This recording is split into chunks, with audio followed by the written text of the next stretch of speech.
Welcome to Eating Disorders Awareness Week. I'm Paula Edwards Gayfield, and I'm here to host this important conversation about eating disorders and how they impact the Black community. I serve on NEDA's board and clinical advisory council, and I'm passionate about access to culturally sensitive, inclusive, and equitable care.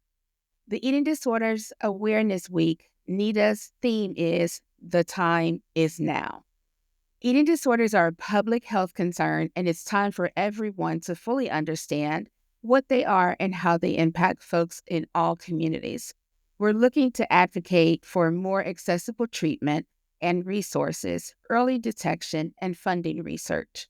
To help support the public's understanding of eating disorders, it's important to dispel myths and share lived experience stories from different communities.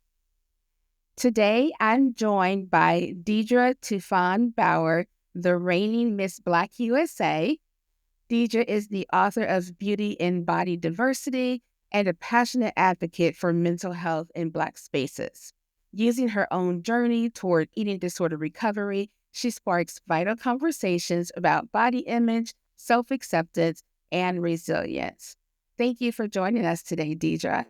Thank you so much for having me. I am beyond excited not only to meet you because you have made waves in the industry, but also just to have this conversation, this very essential conversation. And there's no better month than Black History Month. Absolutely. Thank you for that. So, we know that there's a lot of myths about eating disorders, and I want to be able to talk about a few, such as they only impact thin white women and they're a choice, and the reality of this misconception. So, Deidre, can you share the reality behind this and some of your lived experience? Yes. So, as you mentioned, the stereotype is that it is a rich white woman illness, which could not be further from the truth. Eating disorders do not discriminate. They can affect you regardless of your socioeconomic background, regardless of your race, regardless of your age, or even your country of origin. Eating disorders are extremely complex.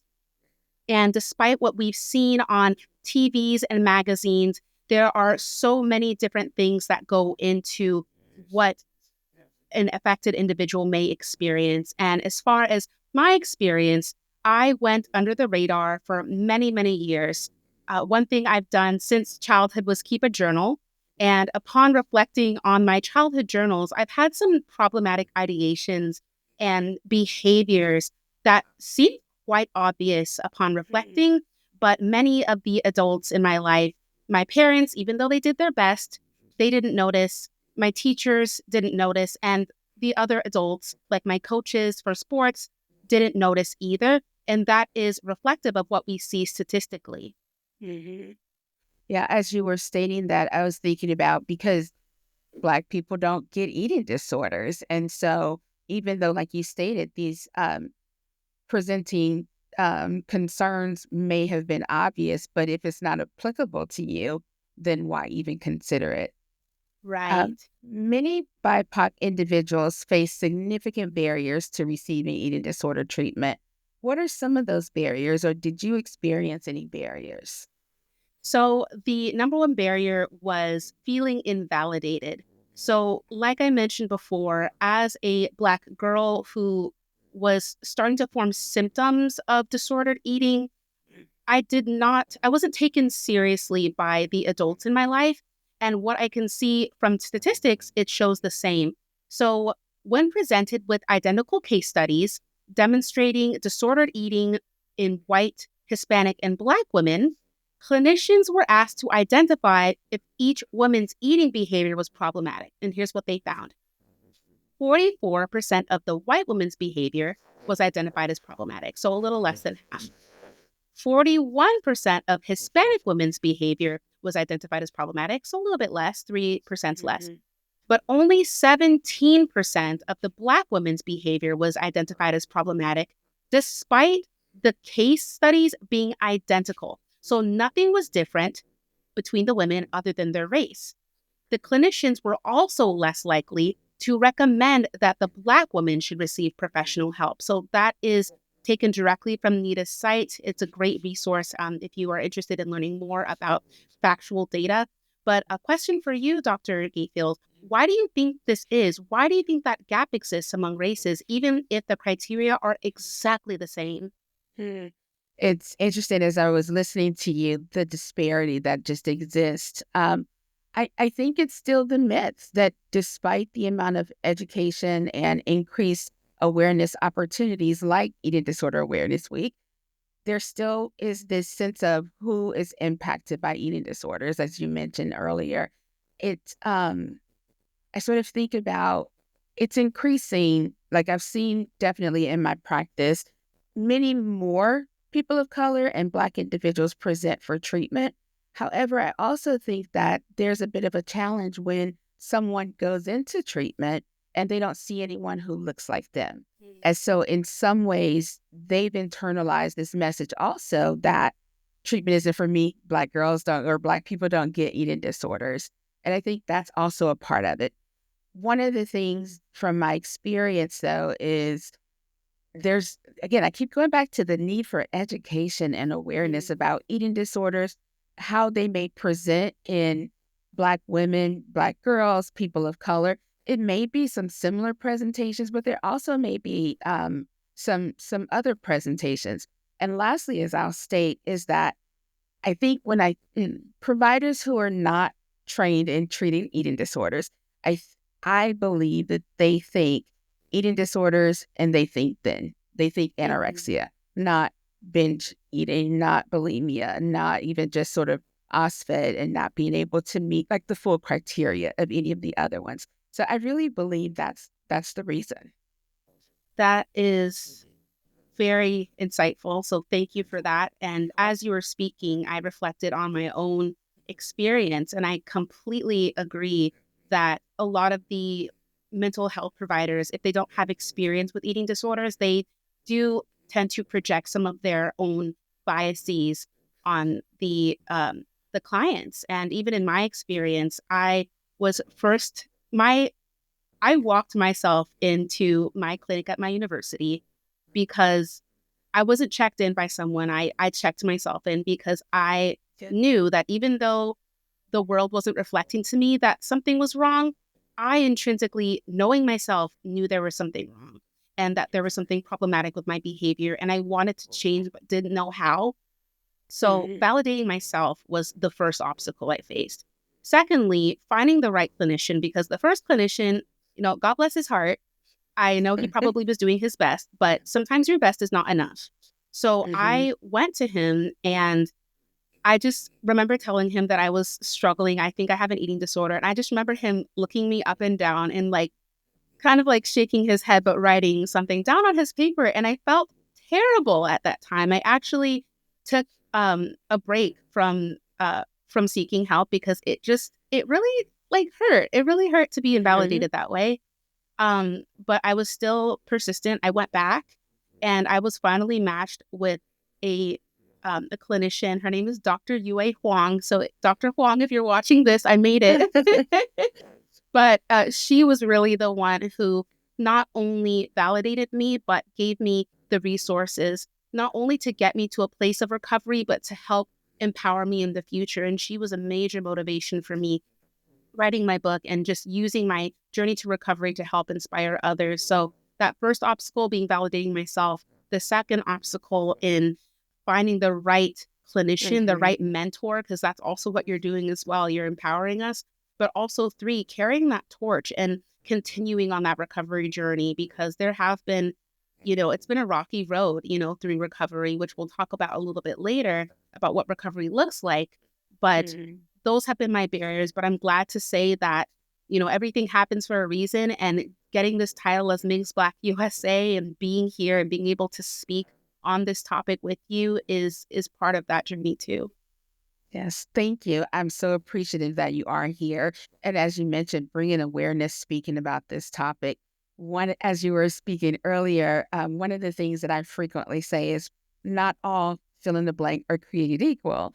And what I mean by that is professionals, like not all, whether you're a doctor, a dietitian, a therapist, psychologist, if you, as you mentioned, if you're not trained, you don't know. And so, and a lot of people kind of shy away from treating eating disorders. I just appreciate your persistence, even though you took a break, like you said, but to follow back up, empowering you. So thank you for that. Thank you. As you were mentioning a little bit, so I'll ask, what does recovery mean to you? Recovery means choosing healing. And I'm going to leave it there because everyone's journey is different and there's no cookie cutter way to recover.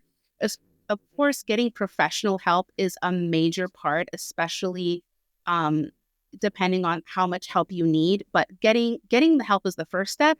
And then secondly, once you're able to, come back to living life, kind of on your own and you're out of inpatient, if that's where you were, making those choices that promote your healing, whatever that looks like for you. And it's not only in food, but it comes to social media. It comes with the friends. It comes with what you do with your time, the content you consume. All of it needs to be centered around healing. And that's what recovery looks like for me, is that every day I do something that gets me closer to being the best version of myself holistically. I love that. Thank you. I really appreciate that. And I really hope not just our Black individuals, but anyone who may be struggling can really absorb that definition or that reflection of what recovery looks like. I agree.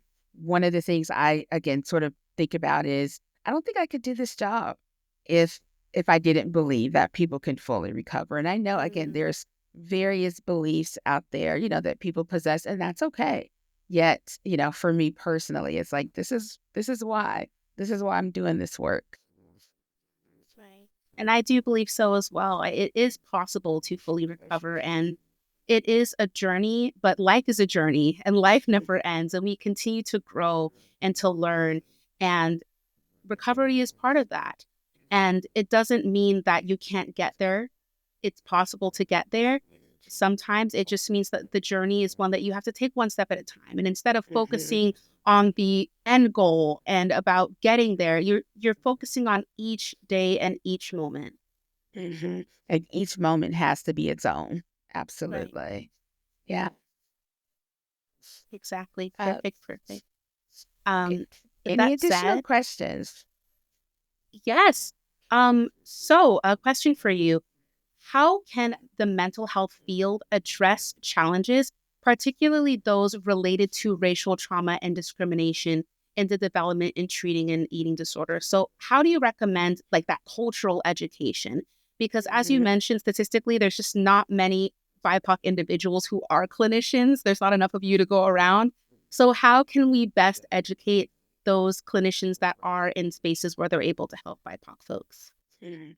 Yes, thank you. I think there are a couple places that individuals can start, and I think doing anything that they can to increase their education, understanding, and awareness of BIPOC people in general. Like, let's not even get to an eating disorder because, as you mentioned at the beginning, what's the stuff that's sort of underlying the eating disorder? What's contributing to it? And so you could still be working with someone with a depressive disorder or anxiety disorder, and it would still be beneficial for you to get some education around, the different dynamics of our culturally different and racially different groups of people. I also think take advantage of any trainings that you can about eating disorder.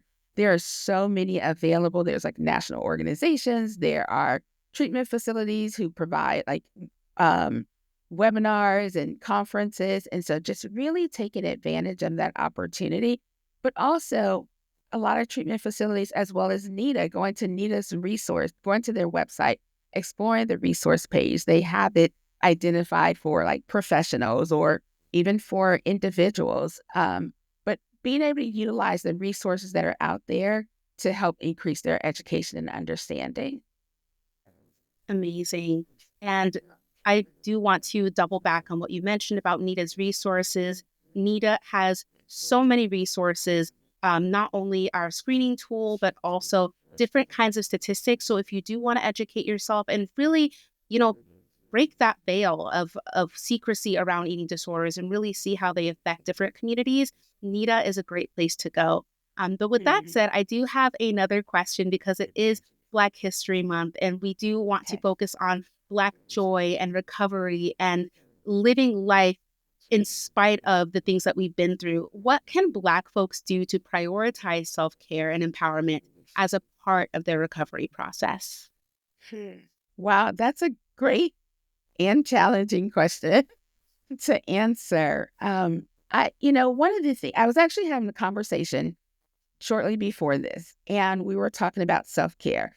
And it's actually about a Black client, or former Black client, who is now doing a group. And she was stating that, oh, well, self-care has been getting my hair done or getting my nails done. But as she has increased in age, she is stating that's not all that self-care is. So what else is it?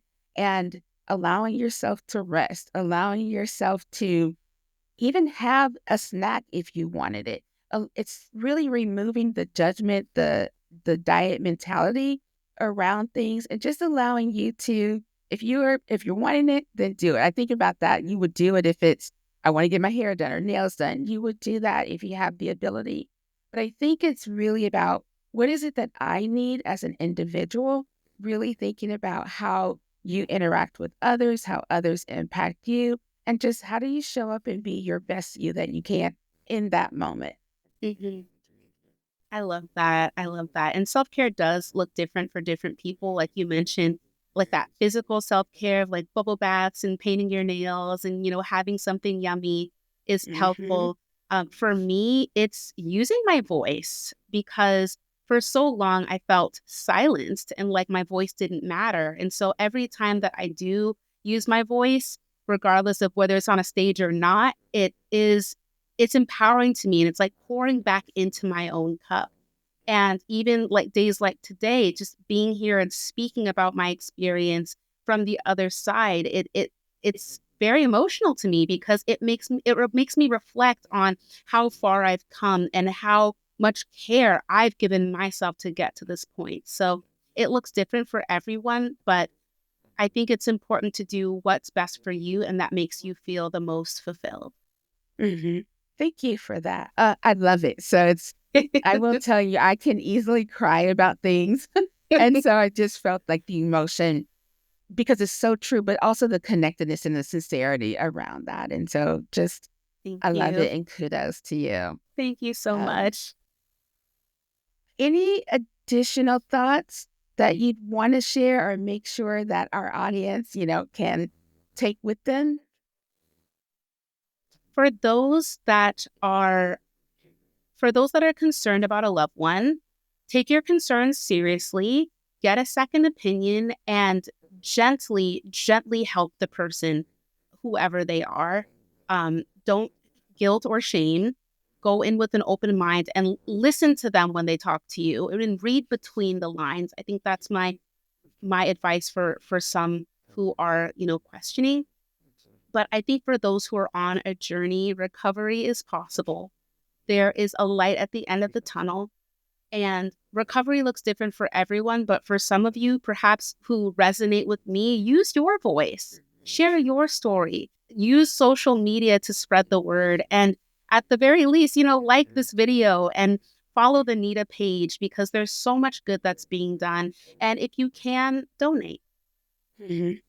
Yeah, thank you for that.